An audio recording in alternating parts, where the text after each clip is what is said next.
I wasn't supposed to be there. The cabin belonged to a friend of a friend, someone who didn't really care who used it as long as it wasn't trashed. I needed space, a break from everything. So I took the keys, didn't ask too many questions, and drove out to the middle of nowhere.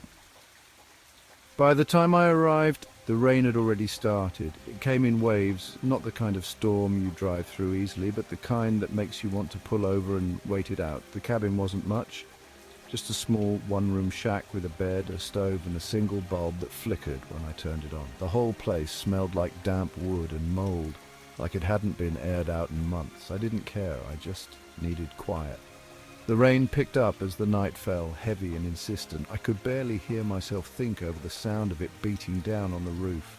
The wind howled through the trees, making the branches claw at the windows. I sat by the small table with a book I hadn't even bothered to read, just waiting for sleep to take me. That's when I first heard it, faint, barely distinguishable from the rain. It was like the sound of footsteps in the mud. At first I thought I was imagining things, the storm playing tricks on my mind, but then it came again, closer this time, slow, deliberate, like someone was walking just outside the cabin. I froze, listening. Nothing. The rational part of me said it was just an animal, a deer maybe, or the wind knocking something around, but something about the way it moved, those heavy, wet footsteps, put me on edge. I got up, walked over to the window and stared out into the storm. Nothing but darkness and sheets of rain pouring down. I told myself it was nothing, that I was being paranoid. I'd been alone for too long, probably letting my imagination run wild. I went back to the table, forced myself to focus on the book. Minutes passed, and the sound didn't return. Then came the knock.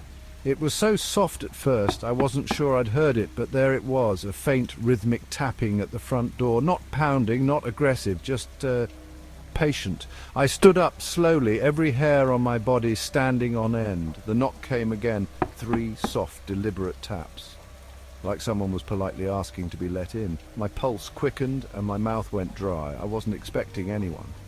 Nobody knew I was here. The rational part of me, the part that still held on to some shred of logic, told me it could be someone lost in the storm.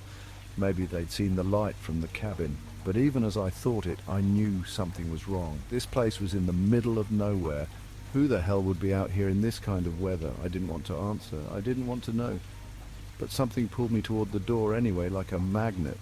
I walked to it slowly, my hand trembling as I reached for the knob. "Hello," I called out, trying to keep my voice steady. No answer. I opened the door just a crack, the rain immediately blowing in, cold and sharp. I peered outside, scanning the porch, the path, the trees. There was no one there, just the storm, raging endlessly. But the ground, right in front of the door, was disturbed. Muddy footprints, half washed away by the rain, leading up to the cabin. And stopping. Whoever or whatever had knocked was gone, or hiding.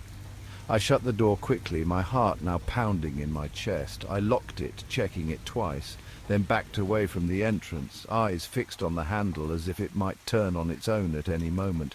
The air inside the cabin felt heavier now, more suffocating. I could hear the rain louder than before, each drop like a nail being hammered into the roof. For a long time I just stood there waiting for something else to happen, for another knock, for any sound. But nothing came, just the unrelenting storm. Hours passed, I didn't sleep.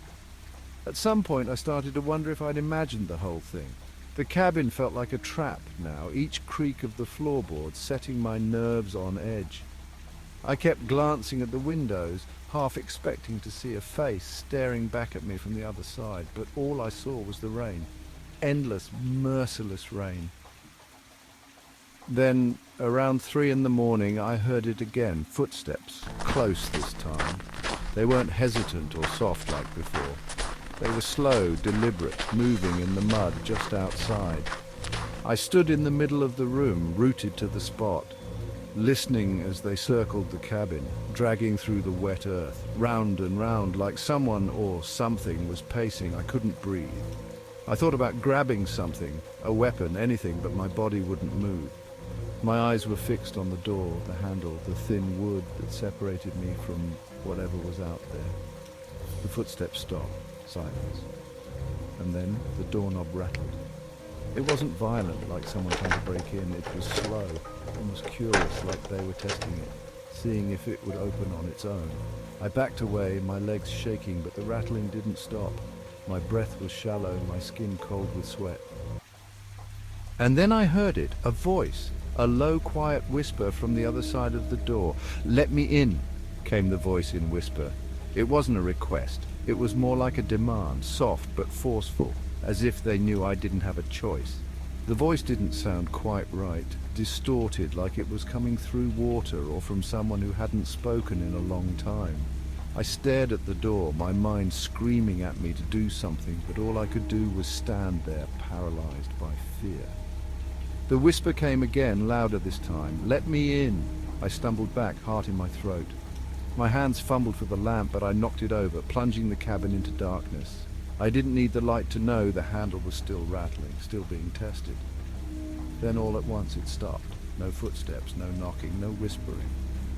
Just the rain again, falling in sheets, drowning out everything else.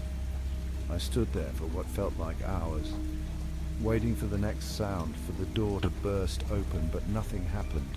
The storm raged outside, but inside everything was still. Eventually, as the first light of dawn crept in through the window, I worked up the courage to open the door. I don't know what I expected to find, some sign of who had been there, something that would make sense of it all, but there was nothing. Just the muddy footprints were still there, though mostly washed away by the storm. Whatever had been out there was gone, or maybe it was never really there to begin with. But the feeling stayed with me. It wasn't the storm, or the isolation, or even the footsteps. It was the knock. That soft, deliberate knock. I never found out who or what was on the other side, and maybe it's better that way. Some doors are meant to stay closed. Thank you for watching aikdastaan, where every tale is a testament to the human spirit, and every voice resonates with the truth as they perceive it.